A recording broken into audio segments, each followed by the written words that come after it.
7:37. Happy Thursday morning to you.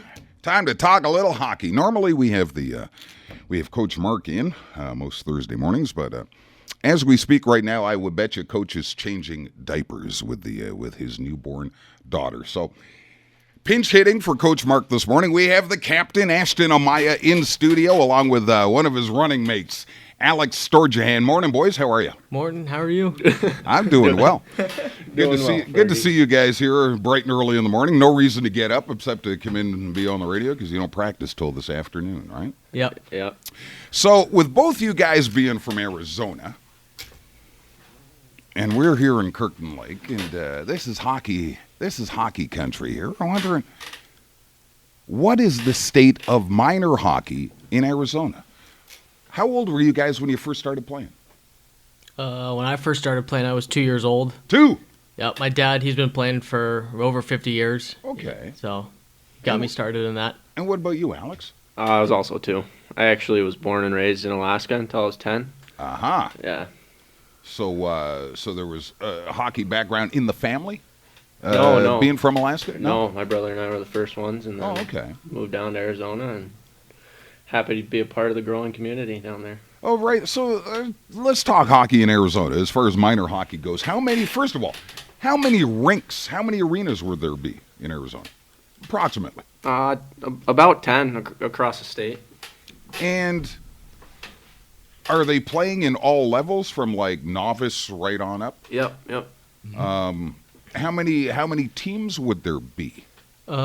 Say in when you guys were playing midget hockey, or the equivalent of midget hockey. 4 to 6. Yeah, when we were playing midgets, we play about 4 different teams in our level. Okay. And would you guys travel out of state to play as well? At least once a month, we'd be traveling out of state. Okay. Now, we've here in Kirkland Lake, we've had players here from California, and we've talked about the minor hockey system growing in California, and a lot of people want to attribute that to when Gretzky got traded to the LA Kings. It sort of put the focus on hockey on the West Coast and whatnot. Is it as big in Arizona as it is in California now? Yeah, I'd say it's even a little bigger than it is in California. Really, eh? Yep. Is high school hockey big in Arizona? Yeah, I mean... Kind of, yeah. Yeah. So when you guys are growing up and I know here in Canada, kids 14, 15 years old, 16 maybe, and they're playing AAA midget hockey, they're looking to advance to the junior level. They want to play major junior. What is the situation like for a youngster in the United States? Where do you guys aspire to go when you're like 15, 16 years old? Is it the USHL? Or are you looking at the NCAA in the future? What are you guys looking at? I think that attributes to scouting and who really comes to talk to you, because when you get that kind of exposure, when you're young, it's pretty surprising. All right. And is there a heavy scouting emphasis on the West Coast when it comes to looking for players and whatnot? Because it's still, as an East Coast guy, I look at hockey on the West Coast as still relatively new. You know, like I look at the explosion of West Coast hockey in the United States due to Wayne Gretzky, that time period. So I look at that as it's still relatively in its infancy. So is there a heavy scouting emphasis on the West Coast? Is it as big there as it would be in the East? What do you think? It's not as big, but it's getting bigger, and that has to do with like the USA hockey camps and stuff they hold, and getting everyone from like the West region together and taking all the best players from that, scouting for the USA hockey camps and stuff. Okay. And that was a big benefit of us traveling out east all the time. A lot of for the exposure and whatnot. Yeah. Now, in the USA hockey system, when you guys were playing in leagues growing up in Arizona, is there a greater emphasis on tournament play versus league play? Yeah, definitely. And because I know it started in Canada now, but I think it started in the States where these sort of one state tournament team would be put together, and it'd be like an all-star team. And that's big in the States. Mm-hmm. That's especially in Arizona, we used to do it all the time over summer. You collect all like the best players from the state on one team, then they travel like California or like nearby states and play other teams. Now you're talking summer. You guys play all year long? Mm-hmm. Yeah, for the most part. Is it a situation where if you don't play on the summer league team, you might not be allowed to play on the winter team? No. No, okay. 'Cause I've heard of situations like that where they almost force kids to fork over $5,000 or $8,000 to play in the summer to enable you a chance to play on the winter team. No. It's not like that. No, we just like to play hockey. That's our Okay, thing. so 2 Arizona kids playing hockey all year round. What other? Do you have time to play other sports when you were growing up? What's the deal here? If you weren't playing hockey, what kind of athlete would you be? Growing up with playing hockey, I used to race motocross. Oh yeah. So I did that for Okay. 3-4 years, Right. but I broke my right leg twice, so that was a real setback when I was young. And what about you, Alex? I like to snowboard in the wintertime, so I'd go up to Colorado a lot and hang out with family and friends and just Okay. have a good time on the mountain. It's kind of cool because I don't envision. I have a brother-in-law that lives in Arizona, and he likes to call in the heat of the summer and tell us it's 123 degrees and blah blah blah. So when you say you like to snowboard, I'm saying this doesn't make sense now. But being from Alaska, I understand. Yeah.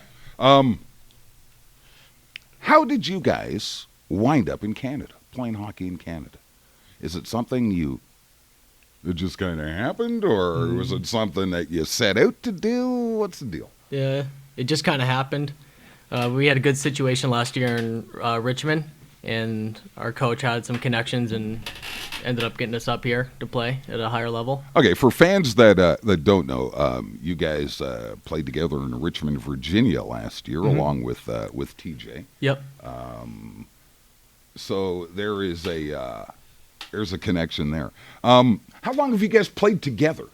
You've been on the same team most of your lives? Yeah, this is our 6th year together in a row. So since we were about 15. And how many of those years have you played on the same line? Every year. Really? So it's like close your eyes and you know where each other are on the ice? Is it at that point now? Yeah, pretty much.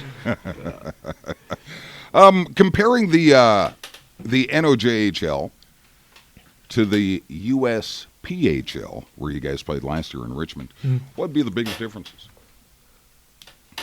Anything noticeable? More physical style of play? Little more physical, especially when you play like teams like Powassan and stuff like Yeah. that. They're a lot more physical.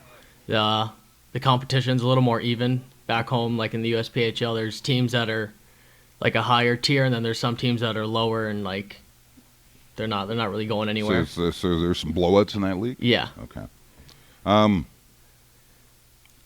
When you guys are playing in the States, I know the USPHL, it's got, 30 teams or something? There's a ridiculous amount of teams in that league.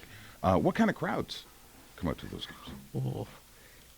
I'd say we got a decent crowd in Richmond, but nothing. You go to compared some here. places and it's just like family and friends? Yeah, Yeah. And exactly. show up? Mike Rotel, by the way, is the sponsor for Friday night's game against Iroquois Falls. 7:30 start time for that one.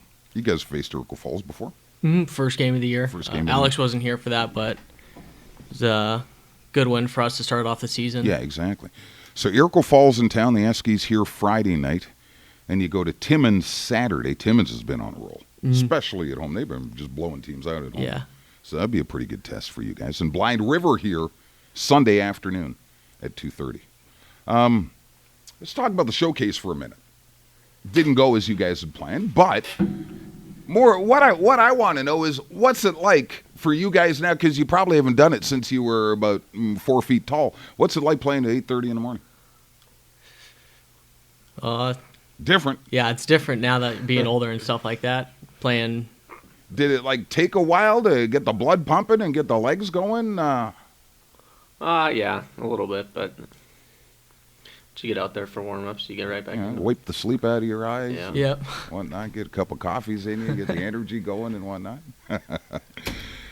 Ashton Amaya, captain of the Gold Miners, along with Alex Storjohann in studio with us. Thanks for coming in, boys.